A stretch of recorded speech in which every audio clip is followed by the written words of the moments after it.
Hey, everybody out there, you're tuned in to 91.8 The Fan. You're in my corner, and I have two very special guests in the corner, and our first interviews of the year. So you guys get that, you know, wonderful title of 2015. Would you like to introduce yourselves to the masses? Absolutely. I am Comfort Love. And I'm Adam Withers, and we are the husband and wife action faction responsible for a trio of self-published comic series, the Uniques Tales Anthology, and Rainbow in the Dark. And we are also actually putting out our first how-to book through Random House this coming May. It will come out, yeah. So it'll be the complete guide to how to self-publish comics, manga, and webcomics. Oh, well, I'm sure a lot of the fans will really love to get a hold of that and to, read it and just digest the information because even if they're, not artists themselves, I feel like that business is really unique, especially with the advances of technology.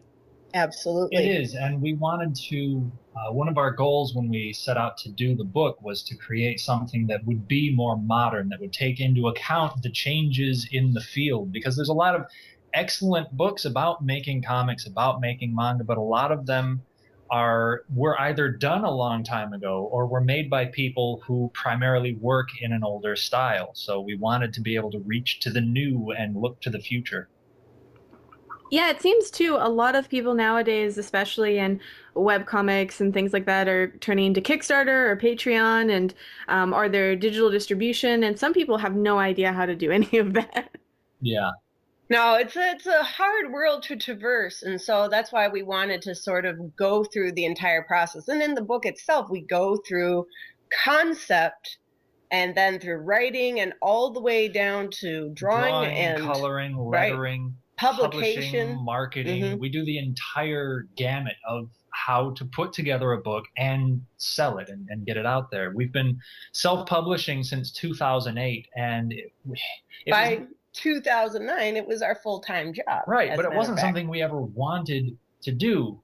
I think most people who want to make comics just want to make comics. They don't want to have to deal with the business of doing it. But it became apparent to us, even in 2008 or, the years leading up to, that things were changing. That there's an expectation from publishers that you will be developing your own fan base first, and then you can go to them.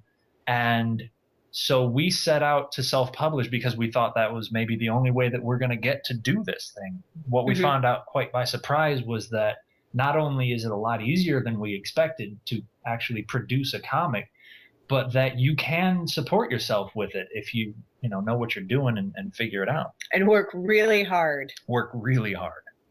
Well, if you love it, then it's not so much work. That's a tricky saying. I don't think there's anything you can love to do that doesn't just become work after enough time.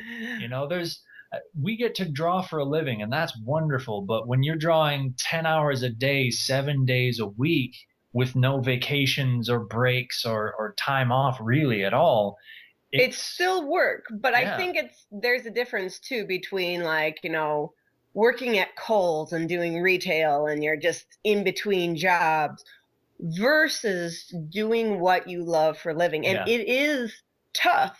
It's especially tough when you're trying to hit a deadline. Yeah. And you've been up for 3 days with just naps in between. Yeah. we have run some real gauntlets. Right. But it's true. No, it's different when you're doing a job that matters to you. And it makes all the hard work worth it in a way that grinding away at some other job wouldn't. Well, I think the interesting thing, especially hearing that from you guys, is to me it seems like a lot of people who try and insert themselves into creative avenues don't really have the business aspect nailed down. And it sounds like you guys really have, that, focused on. And that's nice to hear because I think those are the most successful people in the business. Absolutely. You have to be a business person. You can't just be drawing pretty pictures. Yeah. You have to know how to market yourself. And really, when me and Adam are marketing ourselves or our books, honestly, it's not even to say, hey, go read the Uniques. It's to say, hey, you know what? We're a great husband and wife couple who do awesome comics.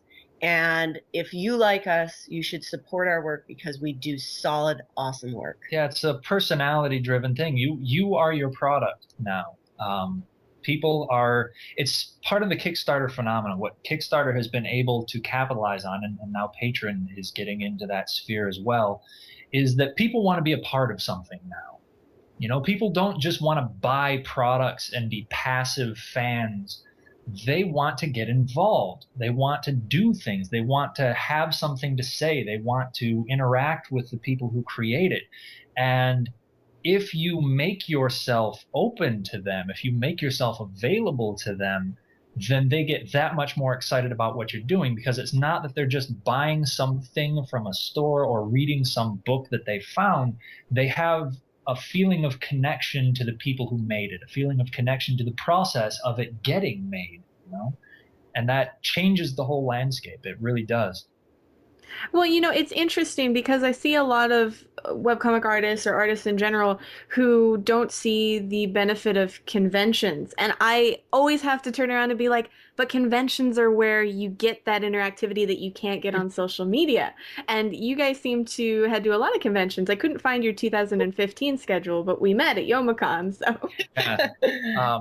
We haven't put up our new schedule just yet, I don't think, because we're still solidifying a few of the dates, but we do a tremendous amount of conventions. We do about, at this point, 10 to 15 shows a year. We used to do 15 to 20, and that was a little bit too much. Oh, there was a stretch where we did 10 shows in 12 weeks, and by the end of it, I didn't know where I was anymore. Yep. But it's essential. I'm always surprised when I come across people who either don't do them or don't want to do them or don't see the value of them, because for us, it's been the most valuable part of being able to make comics professionally. Right. And as a matter of fact, I think when you're going to a show, being there and being personal and sort of being the thing on showcase. So it's not just your art that's on showcase, it's you. And it's the fans' interaction with you. It's part of the reason that we're such a big advocate of having an open table space when you're there. Oh, yeah. There's this thing in anime conventions, you see it constantly. We call it the drive-through window. And this is when the artist puts all of their material up front of the table on like milk crates or whatever, and basically builds a giant cage on the front of the table. And there's this little bitty hole in the middle where you can kind of see their face through. And it puts up a wall. It's basically saying to the people passing by, I'm not really interested in talking to you. I just want you to look at the art and make a purchase. You know, it strips it down to cold capitalism. And I think that's missing the entire point of what conventions are. It reminds me of weddings here in Las Vegas. I'm just saying. Yeah, even if somebody wanted to spend time talking to that artist and the artist was interested in having a conversation, it would be difficult to do, because as soon as anybody else wants to buy something or ask about something, there's just that tiny space that you can talk to anybody. Conventions, the value of conventions is the human connection. It's the fact that you are physically shaking somebody's hand. The fact that you're meeting somebody in person and you're seeing the reality of what they do. It takes it out of that digital, impersonal space. The internet can feel like a black hole where you're just throwing stuff in and you don't know if anybody's seeing anything or if anybody's reacting or what that means. It's all sort of abstract. But at a convention, when you meet somebody, you get to have that feeling. Our biggest fans come from conventions. All of our biggest fans, yeah. All of the super fans we've ever developed came from meeting people at conventions, because that human-to-human connection is more valuable now than it has ever been in the past.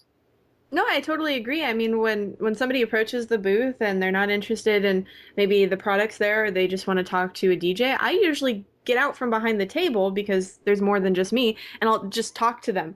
And I feel like that makes more of an impression on them than if I was sitting huddled behind my computer being like, yeah, okay, yeah, uh-huh.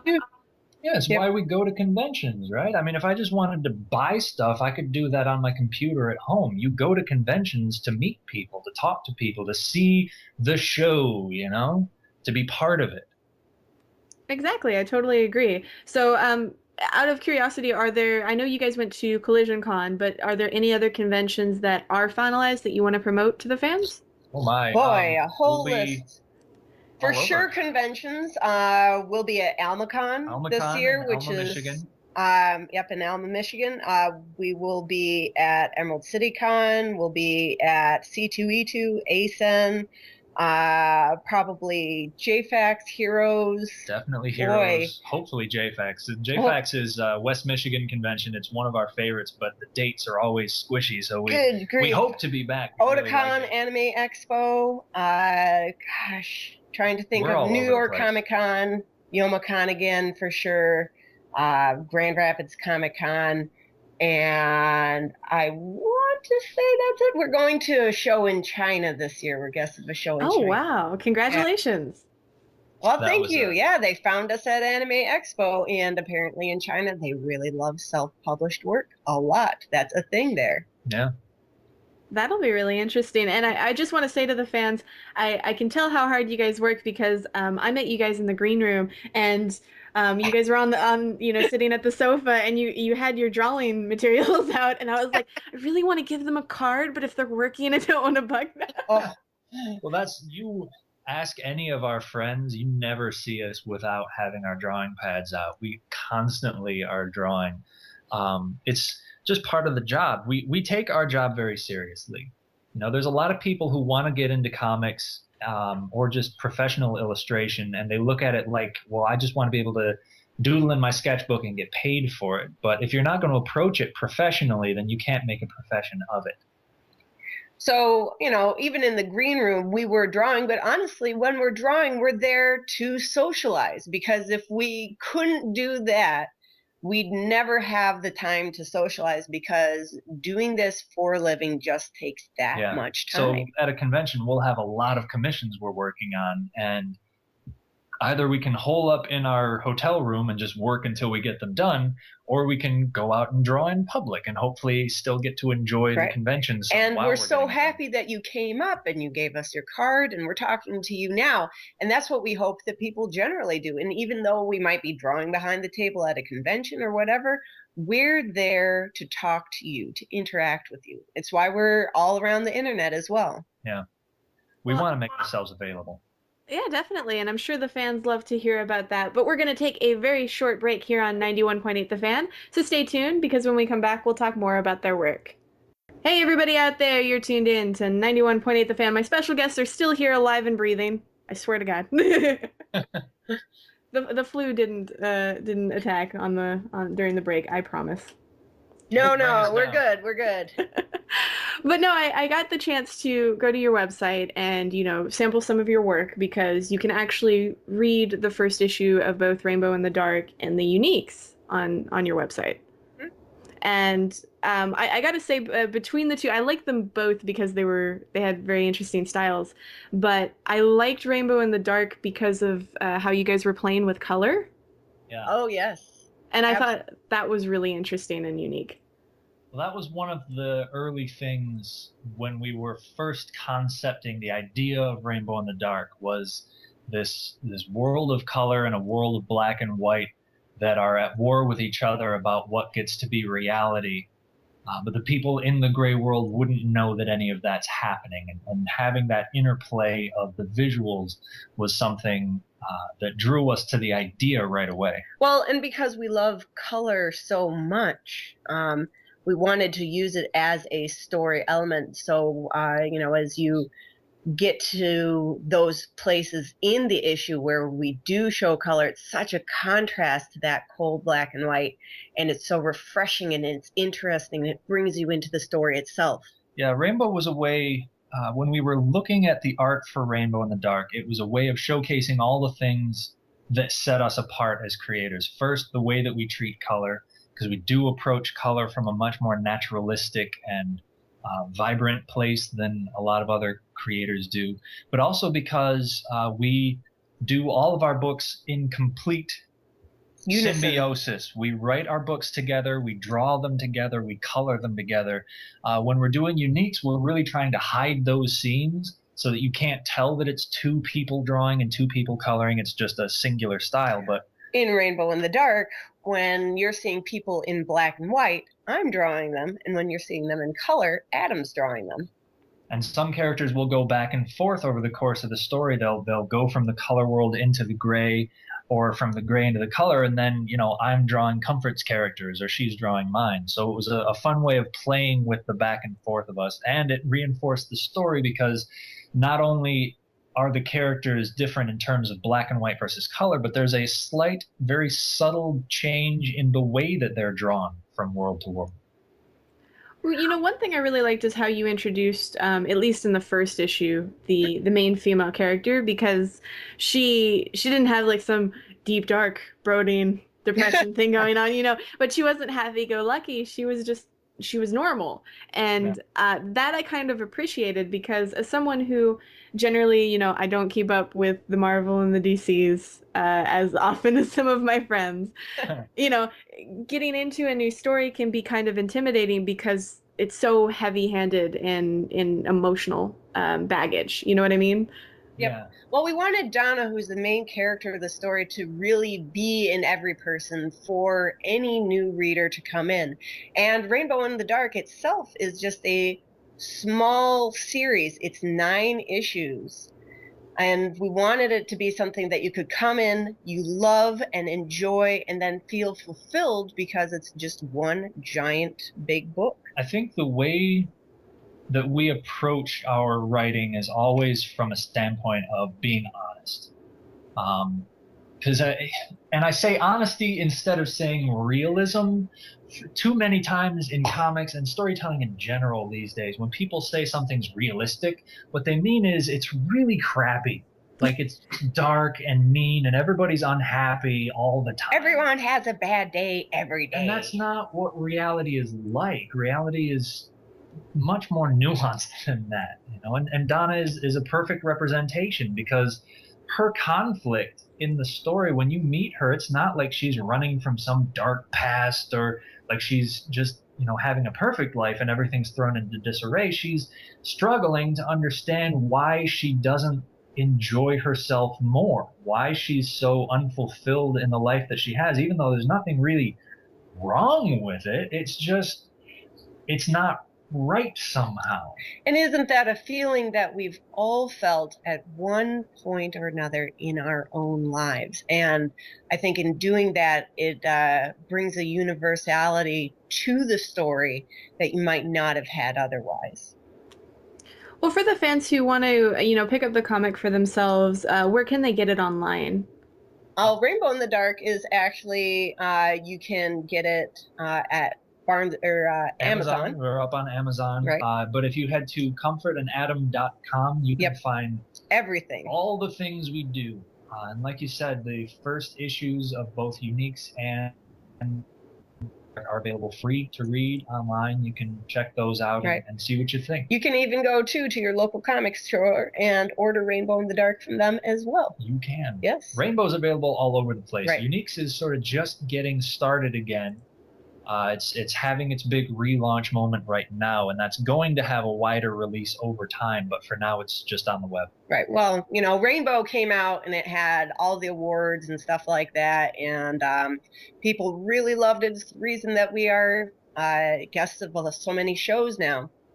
But the Uniques, which is a series that we love, our hearts are in. Yeah. It was our first thing that we did, and that's what we started with back in 2008. So when Rainbow was done and we knew we wanted to release Uniques into stores, we needed to go back and do sort of a tightening, like a extended director's cut. Yeah. And that's what the first issue is that you're reading online now. It's like when the Lord of the Rings movies were coming out on video and they did the extended cut versions of them. That's sort of what we're doing with Uniques, is we're going back in and adding the content that we either didn't have the skill to do before or didn't think we had the time to do before. Now that we know that we're going to make it, and when we were first putting the books out, we didn't know how long we'd be able to support ourselves, how long this self-publishing thing would last. But 5-6 years later, we're still going. Right. I think we'll be okay. And for those who don't know, the Uniques, the sort of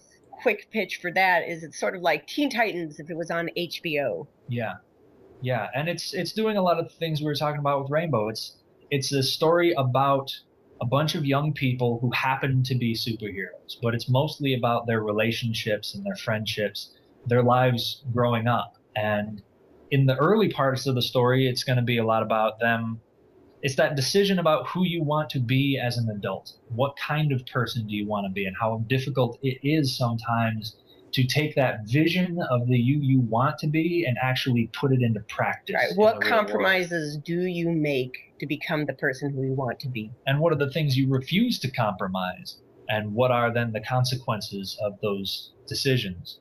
Uniques is going to be a very long story. Rainbow, like we said, it's 9 issues. We look at it like our movie trilogy. You know, it's 3 story arcs in one condensed, contained story. But Uniques is going to go for a very long time. Mm-hmm. Well, I'm really curious to see where it goes. As someone who has just read, the first issue, do you guys have like a timeline for when like issue 2, issue 3 will have their director's cut version, or? Within the next couple months, we'll have the second issue out. We try to keep a roughly bi-monthly schedule for releasing books. It can get tough sometimes, we do all the production ourselves. So if anything slows up anywhere, it can be difficult to keep back on track. But about bi-monthly. About bi-monthly, and I would say I'm not too worried about it at this point. We just moved, so we had to spend an entire month fixing up a house. Yeah, got our first house. Congrats. Why, thank you. We're very excited. We're all domestic now. But that was a lot of time spent making this place livable. But now that it is and we're back to work, we're trucking on along. And we'll be putting out a new, fancier website soon, which will be releasing full pages probably 2 to 3 times a week. Yeah. Because right now we do full PDFs and full free download for the first issue, but we're going to be moving into the full webcomics format of releasing as we finish pages. Fantastic. I think a lot of the fans out there will definitely want to keep track of that. One curious question: when you're deciding to do something like an extended director's cut, are there ever times where you guys are like, no, I want it this way, and the other one of you is like, no, it has to be this way? You have no idea. Most epic battles happen. Yeah, we don't fight about domestic, married couple stuff that much. We're pretty good about delineating the labor in the house and things, so that we're cool. But who when does it comes dishes, to what have you? stories, oh, do we get into fights over our stories? Because that's the thing we care about most. But what we've learned is that usually the third option is the best option. Yeah. If I have an idea that she dislikes that strongly, there's probably a reason that I'm not convincing her, and the same thing the other way. So the best solutions that we've been able to reach in the past is when we can stop arguing our point and listen to what the other person is missing in our idea. What is the thing that she needs to see that I'm not doing? And what is the thing that I need to see that she's not doing? And can we find a third way, a new version of this that incorporates those things? Or even just going back to basics and saying, what does the story need? Yeah. And sometimes you were so caught up in what you wanted, you forgot what the story required. I see it as the advantage of doing this as a married couple in this partnership is we have to learn communication.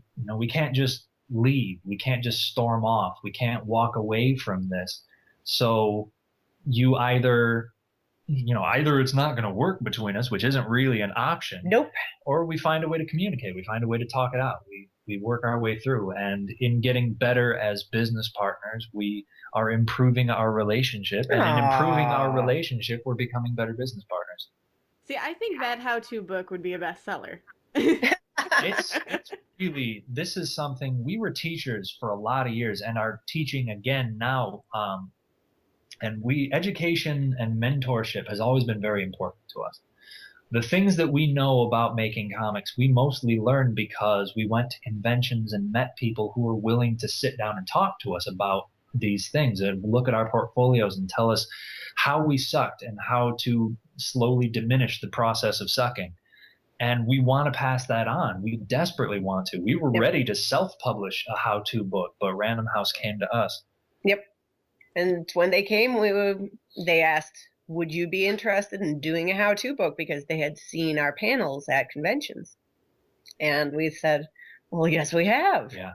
And we were very grateful that they were so receptive to the concept we had of doing the entire production. Because there's a lot of books that are just good drawing books or good writing books or coloring books or whatever. But to cover everything and to cover it from the perspective of, look, you want to make your own stuff. You have your own stories. You have your original characters and you want to do something with them. I know you do because I've been on Tumblr. So here's what to do. Here's how to start. There's no reason not to start. It's easier than you think it is. There is more that you can do than you think you can do. So stop waiting for permission and start making comics, for God's sake.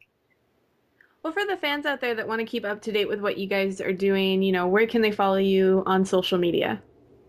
Well, you can find everything at comfortandadam.com. Yep. So we're on Facebook, Tumblr, Twitter. Even both got DeviantArt pages. Both got DeviantArt. But only Comfort has a Facebook page. Right, because Adam just refuses to do it. I do. High five. I agree with Adam on this one. I'm sorry.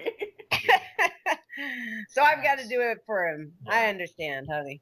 I will also say, too, that if you are interested in the how-to book we're doing, it is called, the complete name of it is The Complete Guide to Self-Publishing Comics. It's up for pre-order on Amazon right now, Barnes & Noble.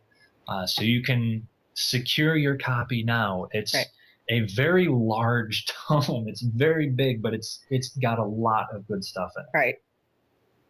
Well, awesome. Well, before we say our goodbyes, we do have a 91.8 The Fan tradition that we like to spring on people. Oh. Basically, we ask if you two would be willing to do a radio bump for us, aka say a line for us. Absolutely. Yeah. Wonderful. Basically, we ask if you could say, hello, my name is, you insert your name, I do this, you can put whatever you want there, and you're tuned into 91.8 The Fan. All right. So whenever you guys are ready. Okay. Hello, I am Comfort Love. I am Adam Withers, and we make comics. Woo! And you right now are tuned into Radio 91.8 The Fan. There you go. That wasn't so hard. You guys aren't even voice actors. I probably would have pursued that if it weren't for comics.